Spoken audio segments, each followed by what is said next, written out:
Hi, it's Ryan Amato from Amato Painting. How are you? Thank you for considering us to do your painting work.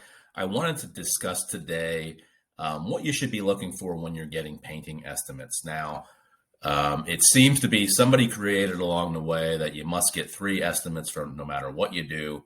That's not my school of thought. I really feel that you need to trust who you're going to be working with. Um, you need to feel comfortable with who you're working with. So basing an estimate solely off the lowest price is the number one reason for a project to go wrong. You wouldn't want to just choose the lowest price but not feel comfortable with who you're working for. Whichever service that you're choosing, whether it's somebody to cut your grass, a carpenter, an electrician. If you're buying a car from somebody, you want to feel comfortable with who you're working with. So I certainly urge you to not just call out two or three painters and go with the lowest price. There's going to be a reason why that price is the lowest price somewhere along the line. It could be lower quality materials, lower quality painters, labor. There's a way that they're going to save somewhere. It could be an insurance issue. Could be they have no workman's compensation. So these are all things that you have to look for. We don't pride ourselves on being the lowest price company. We want to bring you a super awesome experience, and that starts from the first time that we answer the phone here, and we follow you through your journey with Amato Painting. So again, talking about insurance. Any company that works around your house or your business must have liability insurance.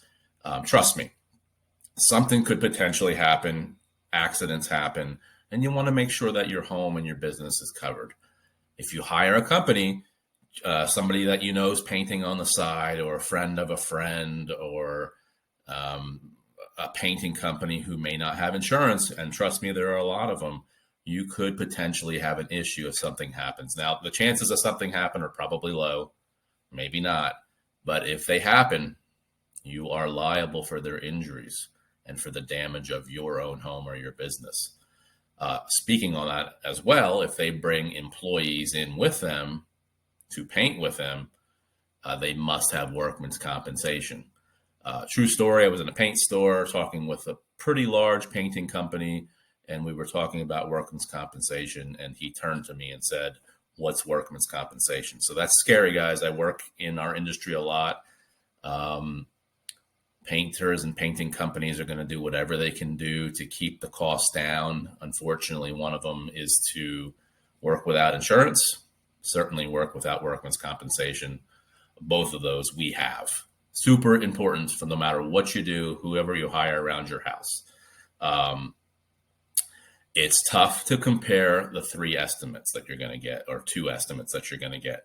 Why is it tough? It's tough enough for us to compare estimates, or for a commercial estimator or a commercial project to compare estimates. With commercial work, we're handed blueprints. Everything is the same throughout the whole job. We have to use the same paint.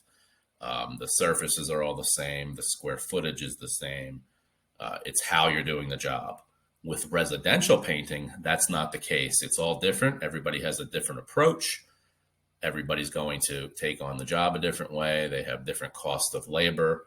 And that's why it becomes so hard to put an estimate right next to another estimate and try to compare them. That's why, again, it's so important to choose somebody that you feel comfortable with, somebody that you click with. You know, guys, when you first meet somebody and you feel a little weird about them, I always go with my gut, not choose that person. However, if somebody comes out and you feel really comfortable with them, they say all the right things, they're asking the right questions. What are your expectations on this project? What's most important to you? I want to know what is the most important thing to a customer.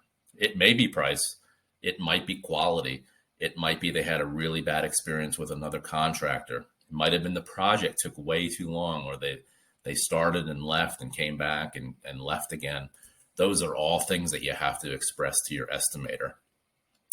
One warning, the contracting business is busy. And if you have a quality painting company or quality carpenters or quality electricians, they are busy. If you call up a painting company and you need them to start tomorrow and they're available, that is a little red flag to me. So be super careful. All the good companies are busy. That's a good thing. All the good painters are busy. That's a good thing. Sometimes you have to wait for the quality that you want.